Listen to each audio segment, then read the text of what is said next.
Hello, dear students. Welcome back to redeem knowledge. I hope आप सभी अपने घरों पे सेफ होंगे। आज हमारा पहला लेक्चर है जो कि सोसाइटी के रिगार्डिंग होगा। आज हम इस लेक्चर में आपका सोसाइटी के रिलेटेड जितना भी कंटेंट है वो सब डिस्कस करने वाले हैं। इससे पहले कि हम अपना लेक्चर स्टार्ट करें, पहले एक नज़र सिलेबस पे डालते हैं। जो पहला ही यूनिट है आपका, उसमें हमारा पहला टॉपिक है सोसाइटी, कम्युनिटी और एसोसिएशन। उसके बाद सोशल स्ट्रेटिफिकेशन, सोशल इंस्टीट्यूशंस और सोशल चेंज। आज हम डिस्कस करने वाले हैं सोसाइटी को।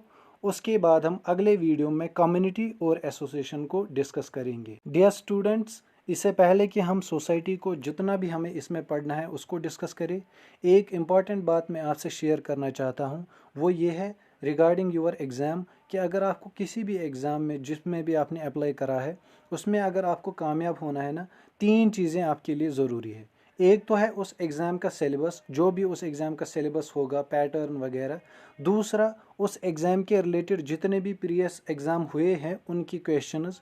सिलेबस से आपको ये आइडिया होगा कि मुझे पढ़ना क्या है, और प्रीवियस ईयर क्वेश्चन से आपको ये आइडिया मिलेगा कि मुझे सिलेबस में किस हिसाब से पढ़ना है, कितना पढ़ना है और कितना डीप जाना है, कौन सी चीज़ें पढ़नी है।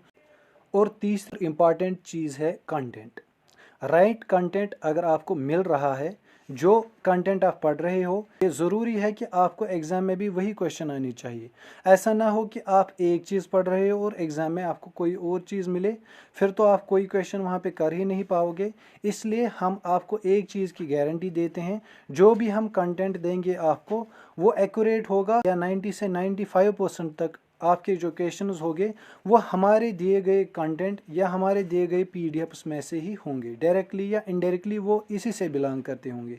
इसलिए इन 3 चीज़ों को लेकर जब आप चलोगे तो आई एम श्योर कि आप अच्छे से इस एग्ज़ाम को क्वालिफाई कर पाओगे। So without wasting any time, let's move towards the topic society, जो कि हमारा आज का टॉपिक है सोसाइटी।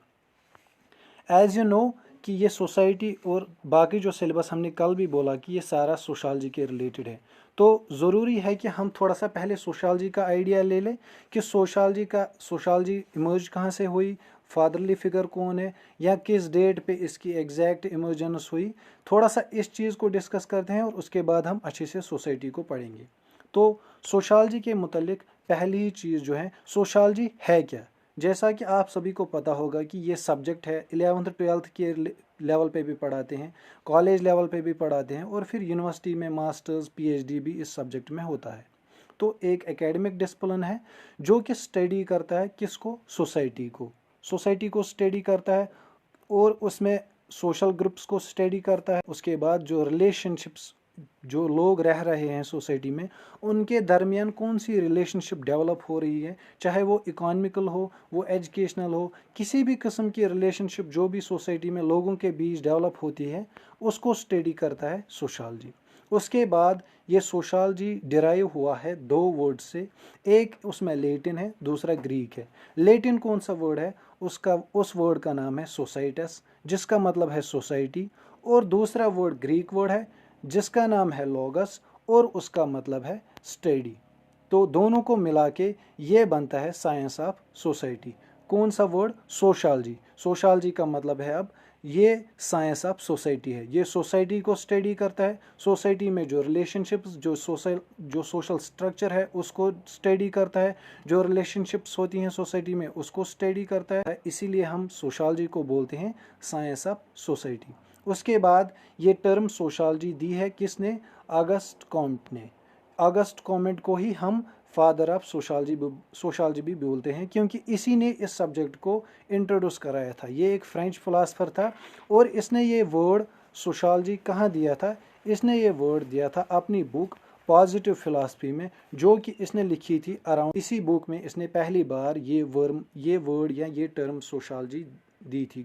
किसने, ऑगस्ट कॉम्ट ने। Now let us come to the main topic, जो कि आज का हमारा टॉपिक है, वो है सोसाइटी का। तो सोसाइटी जो वर्ड है ये लेटिन वर्ड से निकला है सोशस, जिसका मतलब है कंपेनियन या फ्रेंडशिप। समझ में आया। सोसाइटी लेटिन वर्ड से निकला है जिसका मतलब है कंपेनियन या फ्रेंडशिप। सोसाइटी क्या है, सोसाइटी है एक परमानेंट ग्रुपिंग, किन की, लोगों की। ठीक है, society is a permanent grouping किन की, लोगों की, जो एक सेम जियोग्राफी में रह रहे हैं और वो इकोनॉमिकली सेल्फ सफिशेंट है, ये और पॉलिटिकली इंडिपेंडेंट है और इनका एक स्पेसिफिक कल्चर है। सेल्फ सफिशेंट और सेल्फ रिलायंट ये दो टर्म्स है जिनको आपने समझना ज़रूरी है। सेल्फ सफिशेंट का मतलब ये है कि अगर कोई भी सोसाइटी है उसमें जितने भी चीज़ें उनको ज़रूरत लगती हैं, फॉर एग्ज़ाम्पल एक सोसाइटी को ज़िंदा रहने के लिए चावल, राइस या कोई और वीट वगैरह चाहिए, या इनको बाकी सारी चीज़ें चाहिए जो भी आजकल के ज़माने में हमें लग रही हैं फॉर सर्वाइवल। अगर एक सोसाइटी ये सारी चीज़ें अपने एरिया में प्रोड्यूस कर रही है, फॉर एग्ज़ाम्पल ये फ्रूट्स भी प्रोड्यूस कर रही है, ये राइस भी प्रोड्यूस कर सकती है, ये बाकी चीज़ें क्लॉथ वगैरह एवरीथिंग जो भी इसको सर्वाइवल पर्पज़ के लिए लगता है ये वो अपने एरिया में ही प्रोड्यूस करती है। इसको किसी भी बाहर की सोसाइटी या बाहर की कंट्री से कुछ भी नहीं लेना पड़ता है, उसको हम बोलते हैं सेल्फ सफिशिएंट सोसाइटी। उसके बाद और एक कंसेप्ट है, उसको हम बोलते हैं सेल्फ रिलायंट। सेल्फ रिलायंट का मतलब होता है अगर मैं यहाँ से चावल प्रोड्यूस कर रहा हूँ लेकिन दूसरे साइड से मुझे शुगर की भी ज़रूरत है या मुझे टी की ज़रूरत है, वो मेरे सोसाइटी में प्रोड्यूस नहीं होती है, तो वो मुझे वो राइस या वो शुगर या वो टी मुझे किसी दूसरे कंट्री से मंगवानी पड़ती है। तो उस समय मैं बोलता हूँ कि मेरी सोसाइटी सेल्फ रिलायंट है। मुझे यहाँ से फिर उनको चावल देना पड़ेगा या मुझे पैसे देने पड़ेंगे, फिर वहाँ से मुझे शुगर या टी इम्पोर्ट करनी पड़ेगी। उन सोसाइटीज़ को हम बोलते हैं सेल्फ रिलायंट सोसाइटीज़। तो सोसाइटी में क्या क्या ज़रूरी चीज़ें हैं, एक तो परमानेंट होना चाहिए इसका कैरेक्टर, मतलब ऐसा नहीं होगा कि सोसाइटी आज यहाँ पे है कल को कहीं और होगी, नहीं, इनकी एक स्पेसिफिक जियोग्राफी होगी और ये इकोनॉमिकली एक दूसरे के साथ इंडिपेंडेंट होंगे। फॉर एग्जांपल कोई डॉक्टर होगा, कोई इंजीनियर होगा, कोई फार्मर होगा, कोई वर्कर होगा और फैक्ट्रीज होंगे, बहुत सारी चीज़ें इस सोसाइटी में होंगे। मतलब गर्ज ये है कि इस सोसाइटी में सारे लोग एक दूसरे पे इंटरडिपेंडेंट होंगे और वो जो अपना इकोनॉमिक लेवलीहुड है वो एक दूसरे से हासिल कर रहे होंगे। उसके बाद इनकी एक गवर्नमेंट होगी और कल्चर भी उनका एक स्पेसिफिक होगा। कल्चर में इनका फूड कल्चर भी आएगा, इनका वर्किंग कल्चर आएगा, इनका क्लॉथिंग कल्चर आएगा, ये पहनते क्या हैं, ये खाते क्या हैं, वो सब हमारा कल्चर में आता है। उसके बाद ये जो टर्म सोसाइटी है इसका मतलब ये ही नहीं कि ये सिर्फ एक ग्रुप ऑफ पीपल है, इसका मतलब और क्या है कि इसमें हमारा नॉर्म्स आएगा कि और इंटरेक्शन आएगा। जो भी इसमें मेंबर्स है ये एक दूसरे के साथ इंटरेक्ट कर रहे होंगे और ये सोसाइटी एक कम्प्लेक्स पैटर्न बनाएगी जिसमें डिफरेंट नॉर्म्स होंगे और उन नॉर्म्स के हिसाब से ये रूल्स एंड गाइडलाइंस होती हैं किसी भी सोसाइटी को चलने के लिए।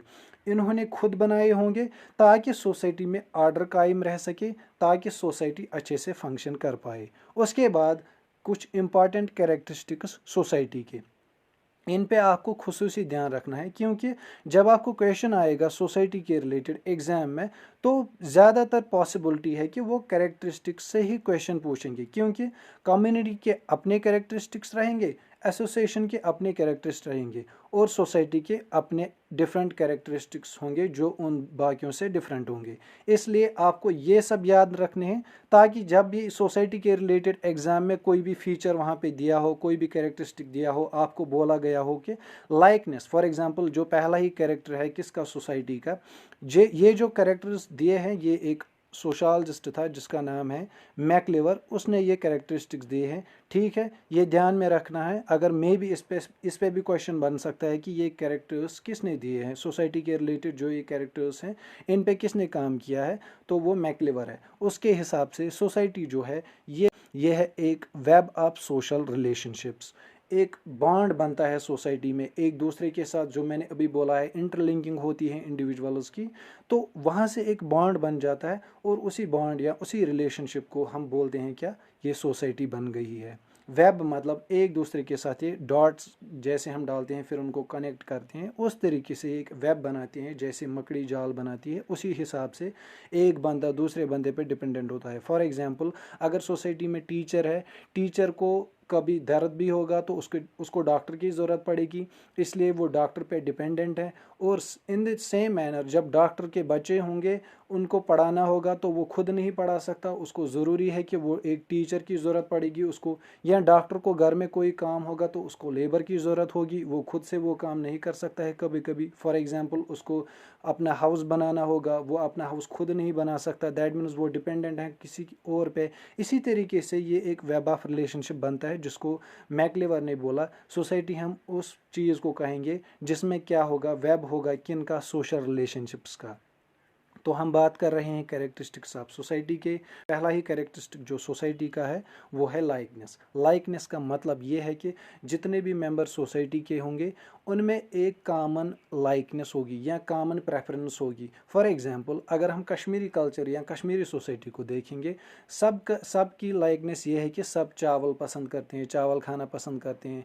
बाकी और सारी चीज़ें, फॉर एग्जांपल कपड़े हम किस तरीके से लगाते हैं, ऑलमोस्ट सभी सेम ही लगाते हैं। अब थोड़ा सा डिफरेंट होता है किसी का कलर वगैरह, बाकी स्टाइल जो होता है वो सबका सेम ही रहता है।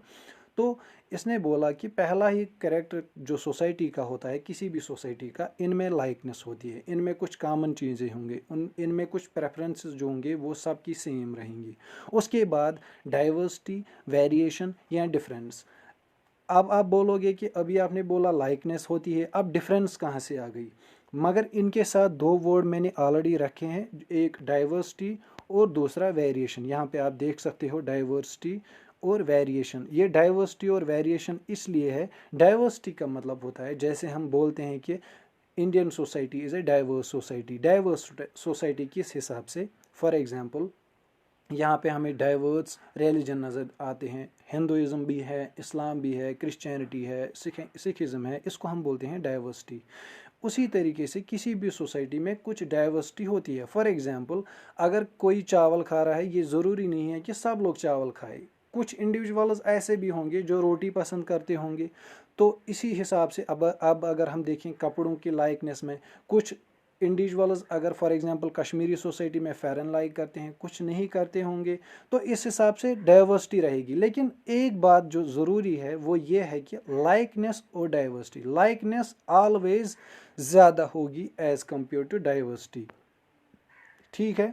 उसके बाद तीसरा इंपॉर्टेंट कैरेक्टर जो है वो है इंटरडिपेंडेंस। इंटरडिपेंडेंस मैंने अभी भी बोला, इंटरडिपेंडेंस का मतलब होगा जैसे एक टीचर डिपेंडेंट होगा डॉक्टर पर, क्योंकि जब उसको दर्द होगा तो वो खुद को खुद ठीक नहीं कर सकता, उसको ज़रूरी है कि वो एक डॉक्टर को विजिट करे, डॉक्टर उसको फिर ट्रीट करेगा अकॉर्डिंगली। उसी हिसाब से एक डॉक्टर के बच्चे जब होंगे, उनको पढ़ाना होगा तो वो डिपेंडेंट है तब किसके? टीचर के ऊपर पे, क्योंकि डॉक्टर को अपनी सर्विस तो करनी ही करनी है, वो खुद अपनी सर्विस भी नहीं दे सकता और बच्चों को भी पढ़ाएगा नहीं, उसको फिर उनको स्कूल में डालना ही पड़ेगा, वो खुद नहीं पढ़ा सकता उनको, उसको उतना टाइम नहीं होगा कि वो बच्चों को भी पढ़ाए और अपनी सर्विस भी दे दे। इसलिए उससे वो डिपेंडेंट है किसके ऊपर? वो एक टीचर के ऊपर डिपेंडेंट। इसी तरीके से एक प्लम्बर डिपेंडेंट है डॉक्टर पे और अकॉर्डिंगली डॉक्टर डिपेंडेंट है एक प्लम्बर पे। उसके बाद चौथा और इम्पॉर्टेंट कैरेक्टर है कोऑपरेशन। कोऑपरेशन मतलब जब भी सोसाइटी में कोई चीज़ होगी तो ये कोऑपरेटिवली उस चीज़ को हैंडल करते होंगे, या जब भी सोसाइटी में कोई भी इवेंट होगा तो इवेंट या कोई भी चीज़ होगी तो उसमें इनकी कोऑपरेशन अच्छी खासी दिखेगी। ऐसा नहीं होगा कि अगर सोसाइटी में 10 मेंबर्स है तो 10-10 डायरेक्शन में जाएंगे, नहीं, ये एक कॉमन ग्राउंड तय करते हैं और फिर उस चीज़ को अकॉर्डिंगली सब मिलजुल के करते हैं, इसीलिए मैंने बोला ये कोऑपरेशन में काम करते हैं। उसके बाद 3 सोशलॉजिस्ट्स जो कि अहम है और इनके नाम आपको याद रखने होंगे। एक है हर्बर्ट स्पेंसर, दूसरा है रेडक्लिफ ब्राउन, उसके बाद इमाइल डर्कheim। इन्होंने क्या करा, इन तीनों ने सोसाइटी को कंपेयर करा किसके साथ? ऑर्गेनिज्म के साथ। सारी टाइप्स ऑफ सोसाइटी, ये बहुत इंपॉर्टेंट है, इस पे क्वेश्चन डायरेक्टली आ सकता है एग्जाम में। तो पहला ही क्लासिफिकेशन जो है वो फ्राइड और सर्विस ने दी। इस क्लासिफिकेशन में इन्होंने 5 कैटेगरीज ऑफ सोसाइटीज़ बोले। एक तो उन्होंने हंटिंग गैदरिंग बोला। हंटिंग गैदरिंग में उन्होंने बोला कि इनकी इकॉनमीज बेस होती हैं हंट करना एनिमल्स को, उनको मारना, फिर उनको खाना, और जो वेजिटेबल्स होते हैं उनको गैदर करना और फिर वो अपने इस्तेमाल में लाना। ये पहली कैटेगराइजेशन हो गई सोसाइटी की। दूसरी कैटेगराइजेशन फ्राइड और सर्विस के मुताबिक हॉर्टिकल्चरल और पेस्टोरल होती है। ये नाम आपको ज़रूरी याद रखना है, फ्राइड और सर्विस, क्योंकि एग्ज़ाम में आपसे पूछा जा सकता है कि फ्राइड और सर्विस ने जो कैटेगराइजेशन करी थी उसने कौन कौन सी सोसाइटीज़ के नाम बताई थी। वहाँ पे होंगे हंटिंग गैदरिंग, एग्रीकल्चर होगा, पोस्ट इंडस्ट्रियल होगा, सर्विस सोसाइटी होगी जो यहाँ पे है ही नहीं, आपको वही मार्क करनी होगी वहाँ पे कि सर्विस और फ्राइड ने सर्विस सोसाइटी का कोई आइडिया नहीं दिया था। उनके हिसाब से सिर्फ हंटिंग गैदरिंग सोसाइटी थी। हॉर्टिकल्चर और पेस्टोर वो क्या सोसाइटी होती है, इनका ये जो बेसिक काम रहता है वो डोमेस्टिकेट करना होता है एनिमल्स को, और फिर वो थोड़ा सा टूल्स भी बनाते हैं ताकि ये कल्टिवेट कर सके प्लांट्स। उसके बाद एग्रीकल्चरल सोसाइटी का यही होता है कि थोड़ा सा टेक्नोलॉजी यूज़ करके क्रॉप्स या लाइव स्टॉक्स प्रोड्यूस करना। उसके बाद इंडस्ट्रियल सोसाइटी में क्या होता है, कॉम्प्लेक्स मशीनरी यूज़ होती है। ये इंडस्ट्रियल सोसाइटी का ये पर्टिकुलर फीचर है कि यहाँ मास प्रोडक्शन ऑफ गुड्स होती है, इलेक्ट्रॉनिक कम्युनिकेशन होती है जिसमें हमारा रेडियो है, टेलीफोन है, उसके बाद टेलीविज़न है। उसके बाद पांचवी कैटेगरी उन्होंने बोला पोस्ट इंडस्ट्रियल सोसाइटी, और इस पोस्ट इंडस्ट्रियल सोसाइटी का फीचर क्या है, इसको हम इंफॉर्मेशनल सोसाइटी भी बोलते हैं। उसके बाद ग्रीहार्ड लेंस्की ने डिफ्रेंशिएट किया है इन बुनियादों पे उसने डिफ्रेंशिएट किया है सोसाइटी को, किन बुनियादों पे, कि एक सोसाइटी में कितनी टेक्नोलॉजी पाई जाती है, कितनी कम्युनिकेशन है, और इनकी इकॉनमी किस हिसाब से है। तो उसने अपनी कैटेगराइज देते हुए पहला बोला है कि एक हंटर्स और गैदरर्स होते हैं, दूसरा सिंपल एग्रीकल्चरल, तीसरा एडवांस्ड एग्रीकल्चर, और चौथा इंडस्ट्रियल, और फिर लास्ट में उसने बोला कि स्पेशल। ये एक अलग चीज़ है जो कि फ्राइड और सर्विस ने नहीं बोली थी। स्पेशल में उसने बोला फिशिंग सोसाइटीज़ होती हैं, मैरीटाइम सोसाइटीज़ होती हैं। ये चीज़ आपको ज़रूरी याद रखनी है। अगर ये डायरेक्टली सवाल भी बन सकता है कि फिशिंग सोसाइटीज़ या मैरीटाइम सोसाइटीज़ किस सोशलॉजिस्ट ने बोला था, उसका आंसर होगा ग्रीहार्ड लेंस्की। उसके बाद मॉडर्न क्लासिफिकेशन आती है। मॉडर्न क्लासिफिकेशन में कौन कौन सी सोसाइटीज़ पाई जाती है।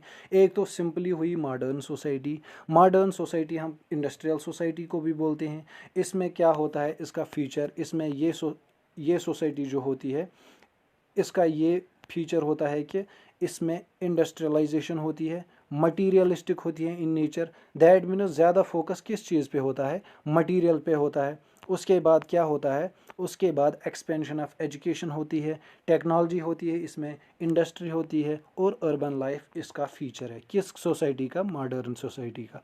उसके बाद और एक कैटेगरी है, उसको हम सेक्युलर सोसाइटी बोलते हैं। स्टेट अलग है और चर्च अलग है, मतलब गवर्नमेंट अलग है और रिलीजियस इंस्टीट्यूशंस अलग है। अब सेक्युलर सोसाइटी को जब हम देखते हैं तो सेक्युलर सोसाइटी में दो चीज़ें होती हैं, एक होता है इंडियन सेक्युलरिज्म और दूसरा है वेस्टर्न सेक्युलरिज्म।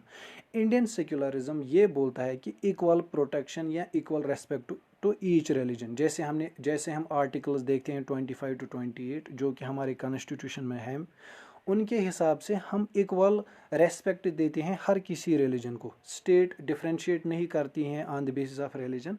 अलबत्ता अब अगर हम देखें वेस्टर्न सेक्युलरिज्म का मतलब ये है कि स्टेट और रिलीजन सेपरेट है एक दूसरे के साथ। स्टेट को रिलीजन के साथ कोई कुछ मतलब नहीं है, ना वो रेस्पेक्ट देती हैं रिलीजन को, ना कुछ, मतलब स्टेट इंटरफेयर नहीं करती हैं किन में, पब्लिक मैटर्स में जो भी होता है उनमें स्टेट का कोई रोल नहीं होता है। उसके बाद रैशनल सोसाइटी है। रैशनल सोसाइटी का फीचर ये है कि इसमें हम रीज़न और लॉजिक का यूज़ करते हैं, और इसका आइडिया पहली बार दिया था एक सोशलॉजिस्ट है जिसका नाम मैक्स वेबर है, उसने इसका आइडिया दिया था जो कि मैंने यहाँ पे नोट डाउन भी करा है। उसके बाद यूटिलिटेरियन सोसाइटी क्या होती है, ये वो सोसाइटी होती है जिसमें डिसीजंस जो होते हैं ना वो बनाए जाते हैं किस पे, ओवरऑल हैप्पीनेस देखी जाती है, वेलबींग देखी जाती हैं जो मेजॉरिटी ऑफ द पीपल की हो, वहाँ पे देखी जाती है कि किस में ज़्यादा लोग सेटिस्फाई हो रहे हैं, तो वही चीज़ हम करते हैं, वही डिसीजन लेते हैं, उसको बोलते हैं यूटिलिटेरियन सोसाइटी। उसके बाद मास सोसाइटी का मतलब होता है कि लार्ज इंटीग्रेटेड सोसाइटी। इसमें हम एग्जाम्पल के तौर पे देखते हैं कि जैसे फॉर एग्जांपल अभी फेसबुक सोसाइटी भी देख सकते हैं हम। फेसबुक मतलब ये पूरी दुनिया में चल रहा है, तो फेसबुक ने अपनी एक अलग सोसाइटी बनाई हुई है। या अभी हम देख रहे हैं कि रील्स पता नहीं पहले कहाँ बनी, लेकिन अब सारा वर्ल्ड जो है रील्स के पीछे पड़ा है, सब रील्स बनाते हैं। तो ये एक मास कल्चर बन जाता है जो कि सारे दुनिया के मेजॉरिटी कंट्रीज़ जो हैं उनमें जो लोग रह रहे हैं या जो सोसाइटीज़ हैं उनके लोग सारे इस चीज़ को फॉलो करते हैं, उसको बोलते हैं मास सोसाइटी। उसके बाद इनोवेटिव सोसाइटी वो सोसाइटी होती है जिसमें फोकस किया जाता है किस पे, न्यू आइडियाज़ या क्रिएटिविटी पे, ताकि नए आइडियाज़ सोसाइटी में आए और सोसाइटी डेवलप हो जाए। उसके बाद एवोल्यूशन ऑफ ह्यूमन सोसाइटी, कैसे हमारी सोसाइटी इवॉल्व हो गई। इसमें हमारा जो प्रोपाउंडर है एवोल्यूशन सोसाइटी का वो है चार्ल्स डार्विन। ये हम इसको ज़्यादा बायोलॉजी में पढ़ते हैं, लेकिन सोशलॉजी में एग्जैक्टली वही थ्योरी दी है किसने, हर्बर्ट स्पेंसर ने। ये इन्फ्लुएंस था चार्ल्स डार्विन से ही। उसने जो फॉर्मुलेट किया उसको हम बोलते हैं ऑर्गेनिक एनालॉजी। ऑर्गेनिक एनालॉजी के हिसाब से जो उसने प्रिंसिपल्स या प्रिंसिपल्स ऑफ सोशलॉजी उसकी बुक है हर्बर्ट स्पेंसर की, इसमें इसने दिया था आइडिया ऑफ किसका, ऑर्गेनिक एनालॉजी में। ऑर्गेनिक एनालॉजी में इस ये बोलता है कि ये वो थ्योरी है जो सोसाइटी को कंसीव करती है कि ये एक बायोलॉजिकल सिस्टम है। ठीक है, क्या सोसाइटी एक बायोलॉजिकल सिस्टम है, जैसे एक ह्यूमन ऑर्गेनिज्म है, इसके जितने भी पार्ट्स हैं वो जो सोसाइटी में सोशल इंस्टीट्यूशंस होते हैं, जिस तरीके से एक ह्यूमन ऑर्गेनिज्म फंक्शन करता है, हैंड्स अपनी फंक्शन करते हैं, लेग्स अपनी फंक्शन करते हैं, उसी हिसाब से सोसाइटी भी एक ऑर्गेनिज्म की तरह है और इसके सोशल इंस्टीट्यूशंस इसी तरीके से फंक्शन करते हैं ताकि एक हार्मनी रहे सोसाइटी में, सोसाइटी अच्छे से डेवलप हो पाए। इसलिए इसको बोलते हैं ऑर्गेनिज्मिक थ्योरी। किसने दी थी, हर्बर्ट स्पेंसर ने। उसके बाद हम देखते हैं प्रिमिटिव सोसाइटी। प्रिमिटिव सोसाइटी के कुछ फीचर्स है। इसमें सोसाइटी सिंपल थी। सिंपल मतलब ज़्यादा कुछ इसमें टेक्नोलॉजी एडवांसमेंट कुछ भी नहीं था। इंडिविजुअलिस्टिक लाइफ थी। सोसाइटी होमोजीनियस थी। Most of the people use to do farming, सब एग्रीकल्चर का काम करते, सब डोमेस्टिकेशन ऑफ एनिमल्स करते थे, यही सब का काम था। उतना ज़्यादा डाइवर्सिटी नहीं थी। लैक ऑफ ऑर्गेनाइजेशन, ये कभी एक मिलजुल के कभी कोई मतलब अच्छे से कोई इनिशिएटिव नहीं ले पाते थे। उसके बाद लीस्ट वर्किंग कल्चर था। ये मतलब उतना ही काम करते थे जितना इनको अपनी सर्वाइवल के लिए लगता था। इनका ये नहीं रहता था कि अब मैं ज़्यादा कमाऊंगा फिर मैं अच्छे से ऐश आराम की ज़िंदगी गुजारूंगा। ये नहीं था, जितना इनको सर्वाइवल के लिए ज़रूरत था उतना ही काम करते थे। इसीलिए हम बोलते हैं इसमें लीस्ट वर्किंग कल्चर था। उसके बाद दो इम्पॉर्टेंट सोशलॉजिस्ट जो आपको याद रखने हैं, जो कि एग्ज़ाम में आपसे पूछे जा सकते हैं, वो कौन कौन से हैं। एक है हर्बर्ट स्पेंसर और दूसरा है ऑगस्ट कॉमेट। इन्होंने सोसाइटी को लेके जो चीज़ें बोली हैं वो आपको ज़रूरी याद रखनी है, क्योंकि एग्ज़ाम में डायरेक्टली पूछा जा सकता है कि हर्बर्ट स्पेंसर ने सोसाइटी के मुतालिक क्या क्या चीज़ें बोली हैं और ऑगस्ट कॉमेट जिसको हम फाउंडिंग फादर भी बोलते हैं, उसने क्या क्या चीज़ें बोली हैं। पहले हर्बर्ट स्पेंसर के मुतालिक देखते हैं। हर्बर्ट स्पेंसर ने एवोल्यूशन बताया है सोसाइटी का, कि सोसाइटी जो है ना ये सिंपल सोसाइटी से to various level of compound societies move करती है। उसके बाद जब एग्रीगेशन होती है फिर ये सिंपल सोसाइटीज़ कंपाउंड सोसाइटीज़ बनाती है, और फिर फर्दर एग्रीगेशन होती है, फिर ये कंपाउंड सोसाइटीज़ क्या बनाती हैं, डबली कंपाउंड सोसाइटीज़। उसके बाद फिर से एग्रीगेशन होती है, फिर डबली कंपाउंड सोसाइटीज़ ट्रिपली कंपाउंड सोसाइटीज़ बनाती है। तो उनके कुछ फीचर्स भी बताए उसने। फॉर एग्जांपल सिंपल सोसाइटी का बताया कि सिंपल सोसाइटी में सिर्फ एक क्या, फैमिली रहती है। यहाँ पर आप देख सकते हो simple society consists of families. Compound society क्या बोला है, ये यूनिफाई होके क्लान बनाती है। उसके बाद बोला डबली compound society finds clan unified into tribe, फिर उसके बाद ट्राइब्स बनती है, फिर ट्रिपली कंपाउंड्स फिर से एग्रीगेट होती है, और उसके बाद ये क्या बनाती है, नेशन या स्टेट, फाइनल स्टेज होता है। उसके बाद ऑगस्ट कॉमेट की बारी आती है। कॉमेट ने अपनी थ्योरी दी थी डेवलपमेंट या इवोल्यूशन ऑफ सोसाइटी। उसने अपने लॉ ऑफ 3 स्टेज में बोला था, जो कि है थियोलॉजिकल स्टेट, जिसको हम फिक्टिशियस स्टेज भी बोलते हैं, ये वो स्टेज है जहाँ पे सोसाइटी ये मानती है कि जो भी हमारे साथ हो रहा है या जो भी हो रहा है सोसाइटी में, this is already pre written, कि ये हमारी, जैसे हम बोलते हैं कि तकदीर में लिखा था, तो इस वजह से हमें ये सब कुछ फेस करना था। ये थियोलॉजिकल स्टेज है। और उसके बाद मेटाफिजिकल स्टेज आता है। ये बोल रहा है कि सोसाइटी किन स्टेजेस में डेवलप होती है। 3 स्टेजेस दिए थे, पहले का नाम है थियोलॉजिकल, दूसरे का नाम है मेटाफिजिकल।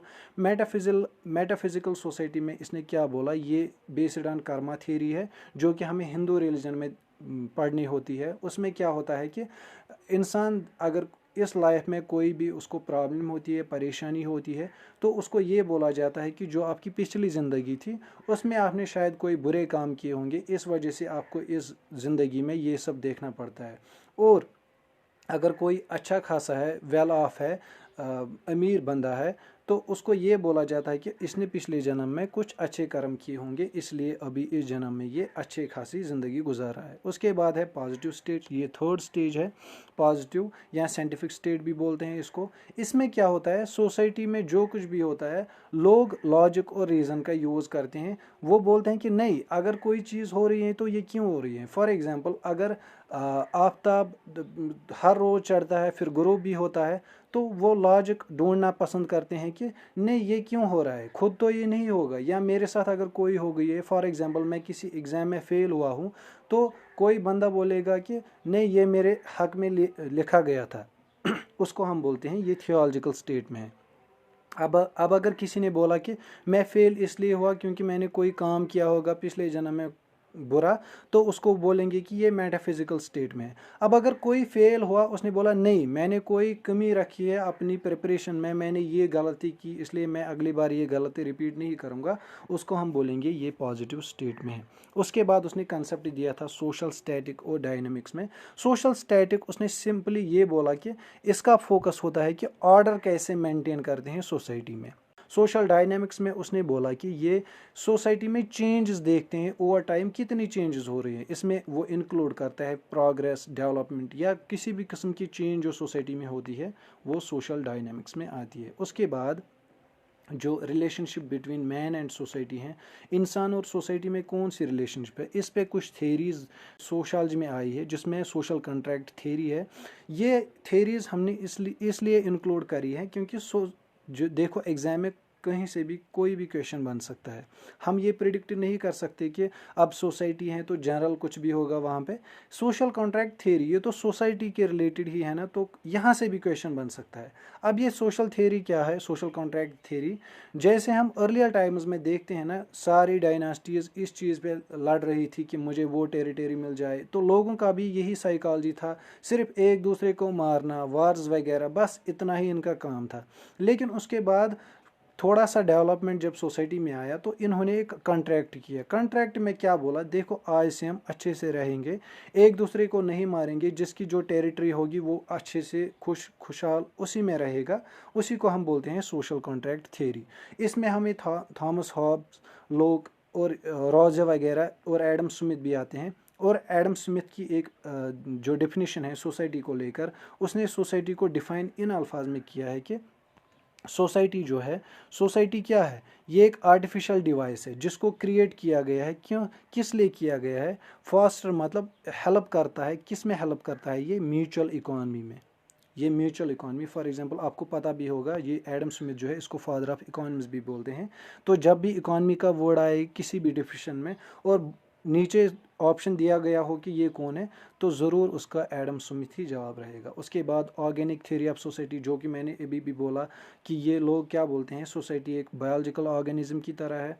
जैसे ये ऑर्गेनिज्म फंक्शन करता है अपनी आर्म से, अपने लेग से, उसी तरह से सोसाइटी में सोशल इंस्टीट्यूशंस है, वो भी इसी तरीके से एक दूसरे की हेल्प करते हैं ताकि सोसाइटी में ऑर्डर मेंटेन रहे। उसके बाद फंक्शनलिस्ट थ्योरी है सोसाइटी को लेकर, वो ये बोलते हैं कि सोसाइटी में जो है ना, ये सोसाइटी फंक्शन इस लिहाज से करती हैं, इसमें कुछ इंटरडिपेंडेंट पार्ट है। जैसे मैंने अभी बोला, कोई टीचर है तो टीचर को ज़रूरत पड़ती है डॉक्टर की भी, प्लम्बर की भी, या किसी दूसरे बंदे की भी, वर्कर की भी।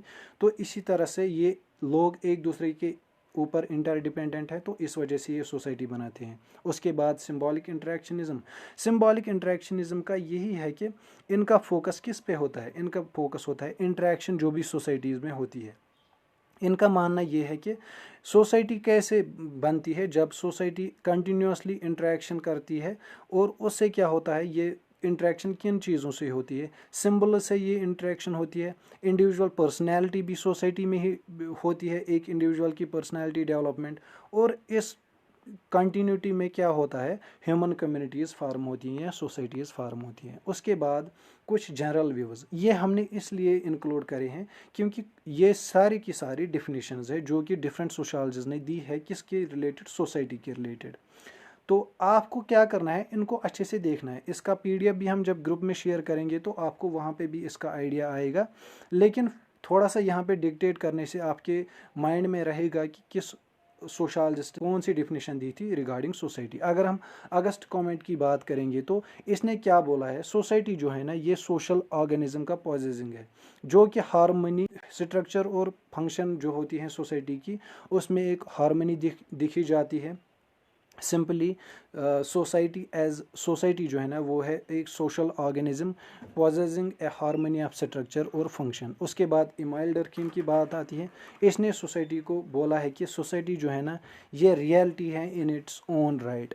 अब अगर वहाँ पे वर्ड आता है ना, किसने सोसाइटी को कंपेयर करा रियलिटी के साथ या किसने बोला सोसाइटी रियलिटी है, तो सीधे उसका आंसर आएगा इमाइल डर्कीम। उसके बाद टेलकॉट पर्सन आता है।